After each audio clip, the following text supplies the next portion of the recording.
Hello everyone. In this video, I will show you the authentication process. Go to Settings in Zoho CRM. Then, under Marketplace, click on All. Next, go to Installed and open the settings for Easy OneDrive for Zoho CRM. Here, you will see the authentication status. Zoho is already authenticated, so the button shows Revoke Zoho.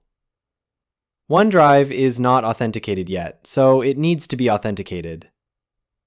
Now I will authenticate OneDrive. A pop-up has opened on my screen, and I am using that pop-up to complete the authentication.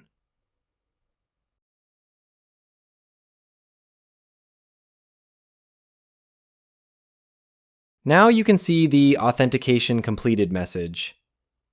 After seeing this message, please stay on this page for around 30 seconds to 1 minute. You can also duplicate this tab or open the settings page in a new tab. But make sure you keep this authentication page open and do not refresh it. Keep it as it is. Now go to Marketplace again.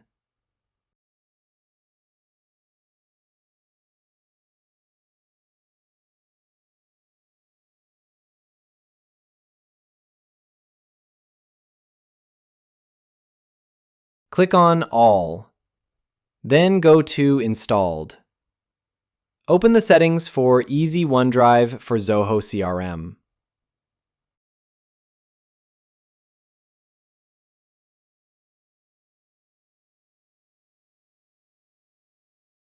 Now you can see that we are redirected to the module settings page. This means both Zoho and OneDrive have been authenticated successfully. So this is how you can complete the authentication process properly.